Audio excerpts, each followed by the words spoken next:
We've been in Israel. We've been in Syria. But here's the bottom line. Here's what I want you to know. And you just had three of the most powerful people in the U.S. Congress. This is huge. Because I know what you all want to happen is have America fix this problem.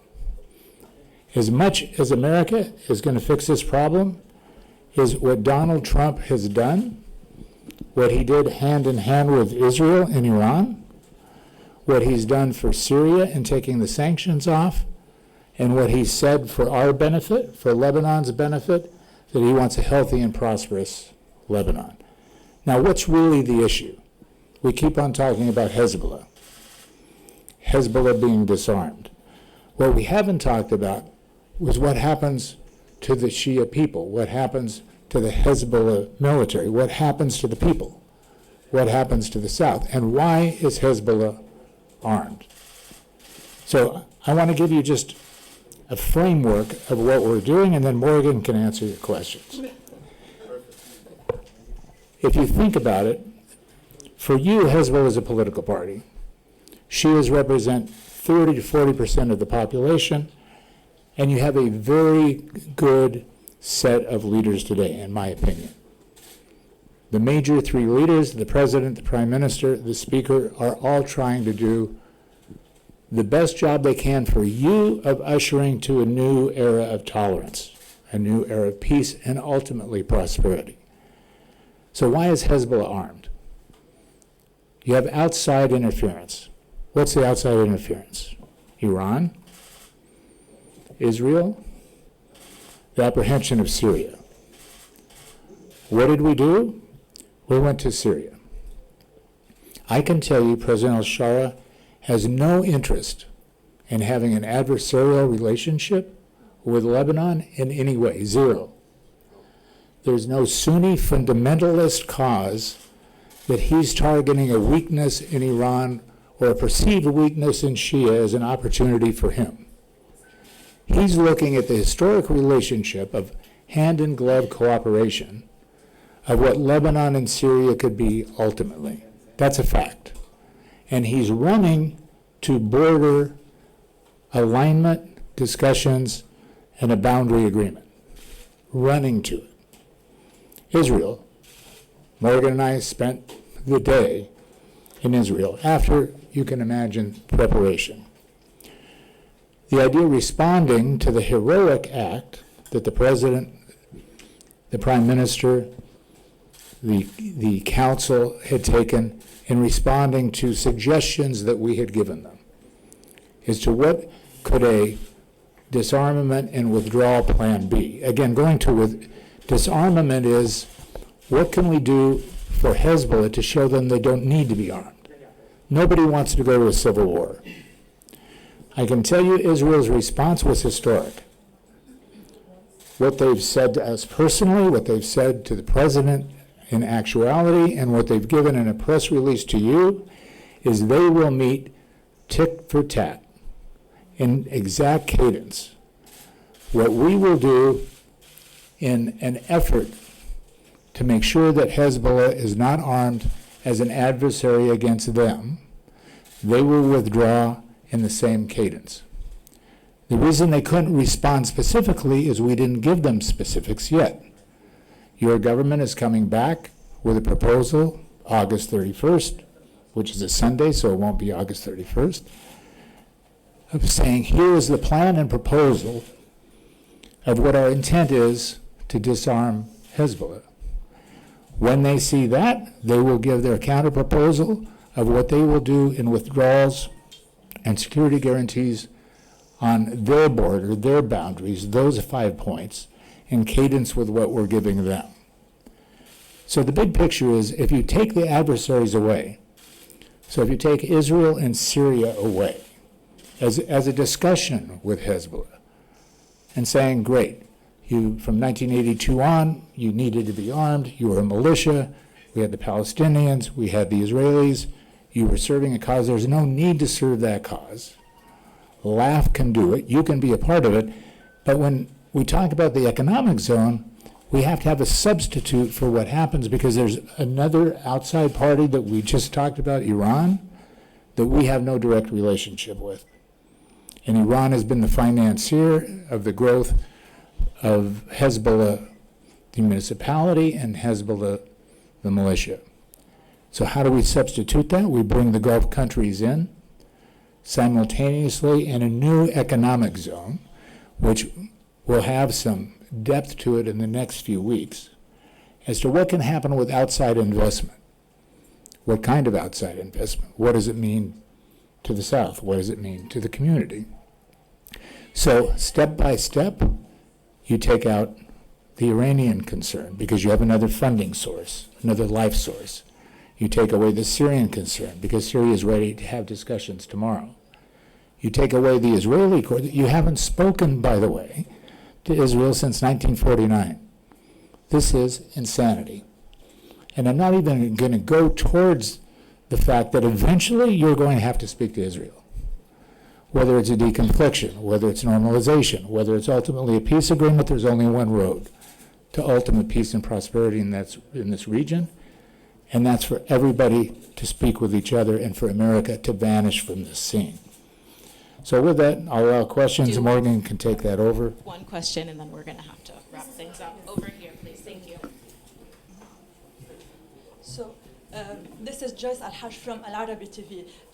The main question is, did you get a commitment from Israel regarding the restraint of strikes on Lebanon in response to the decision made by the Lebanese government regarding this dismantling of the Hezbollah arms? I think the ambassador was clear on that. Israel is willing to go step by step. It might be small steps, baby steps, but they're willing to go step by step with this government. As Ambassador براك pointed out, the entire Trump administration, Secretary Rubio, were all greatly encouraged by the historic decision of the government a few weeks ago, but now it's not about words. Now it's about action.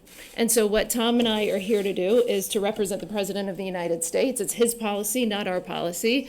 And we are here to help the Lebanese government move forward with that historic decision and to work with our partner in Israel step by step. So every step that the Lebanese government takes, we will encourage the Israeli government to make the same step. So we're looking forward to it.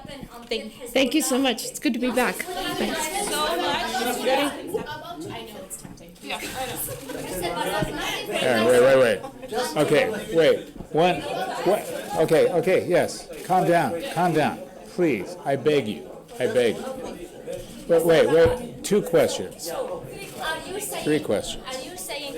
Are you saying that nothing will happen until the disarmament of Hezbollah? So you mean that Israel will do anything until the real disarmament of Hezbollah? Never any step? Because last time you said that you will work on a step from the Israeli side. Yes, so let me it's a good question. Let me be more clear. What the Israelis are saying is they will meet step by step whatever our disarmament plan is. When I say our, I'm speaking about Lebanese, right? That on August 31st, we're coming back with some plan. I don't know what it is. LAF and your government are coming back with a plan, saying our proposal to Hezbollah as to how to disarm them, which is not necessarily militarily, right? They're not talking about going to war. They're talking about how do we convince Hezbollah to give up those arms, and what does that mean? We don't know because there's no Lebanese plan at the moment. They've done a very good job south of the Litani in this very confused setting. Remember, we had this November 2024 agreement that nobody abided by, right? So we talk about a cessation of hostilities agreement, which is still in effect, but nobody's paying attention. So what will happen now? Why do I think why personally am I hopeful?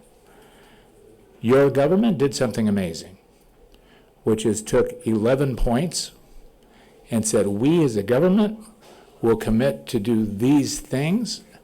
The first major step of that is we will ask LAF to prepare an agreement on how Hezbollah can be disarmed, which will be submitted to us for approval. We haven't seen it. They haven't seen it. It hasn't been submitted. What Israel has now said, which is historic, is we don't want to occupy Lebanon. We're happy to withdraw from Lebanon.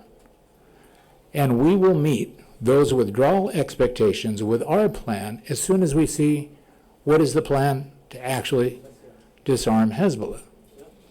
So it's words on both sides, but those words are super important because we're getting towards that narrow alley of action, and that's where we are at the moment. I want to ask you regarding the economic zone, but what mechanism could such a plan realistically be implemented? So if you think about how do we solve all these issues amongst all of us? Hope is a great thing, but hope fades quickly, right? So with me, you're going to get frustrated with me if I'm up here for another 6 months saying it's going to happen, it's going to happen, it's going to happen. Exactly. You'll say, well, let's move from America to France. Let's go from France to Germany. Let's go from Germany to Saudi Arabia. Let's go some outside source. The only thing that works is the hope of prosperity. So we have to have money coming into the system. The money will come from the Gulf. Lebanon, for all the reasons we know, has always had that historic ability to harness enterprise, business, banking. You know, they're working on a gap law. They're working on a new central bank. They're working on a correspondent banking system. They're working on the port. They're working on logistics. We need to speed that program. Qatar and Saudi Arabia are partners and willing to do that. And saying for the South, if we're asking a portion of the Lebanese community to give up their livelihood, because when we say disarm Hezbollah, we have 40,000 people that are being paid by Iran to fight. What are you going to do with them? You want to take their weapons and say, by the way, good luck, go plant more olive trees? It can't happen, right? We have to help them. And the way we help them is to say, we, all of us, the Gulf, the U.S., the Lebanese, are all going to act together in creating an economic forum that will produce a livelihood which isn't set upon whether Iran wants it or not. That's the idea. Yes, ma'am. Did you discuss the issue of UNIFILs extending? Of course. What's your opinion? My personal opinion? No, USA. Yes. Why the U.S. stand against the So let me ask you a question. How long has UNIFIL been there? How much do you pay them a year? I'm a businessman. Make it simple for me. No, $1 billion a year. How many years have they been there? You're all journalists. You're brilliant. You've been researching this so you can grill me every day. How many years has UNIFIL been there? Anybody? Yes. Yes. Right? So I'm just a businessman. It's okay, $1 billion a year, 22 years of efficacy, and you're in a swamp. They haven't fired a bullet. They haven't fired a shot. You're in a worse dilemma than you've ever been with Israel and Hezbollah, and you want us to weigh in more with laugh. Laugh is the answer. Your answer is laugh. Your answer is not UNIFIL. The Secretary of the United States position is we will extend for 1 year. That's our position today. We have to decide by the end of August. Of course, France is not in that position. My personal position is I sponsor the President of the United States and the Secretary of State 100%. Concentrate on laugh. You have to do it yourself.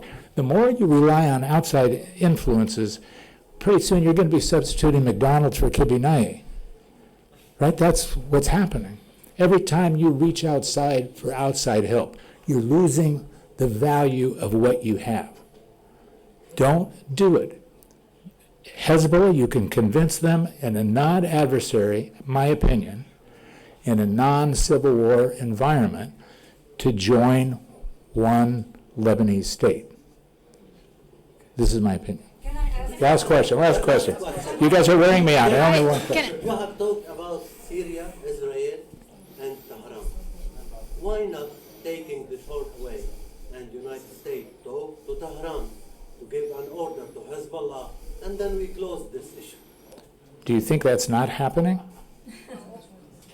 Goodbye. Just one last question.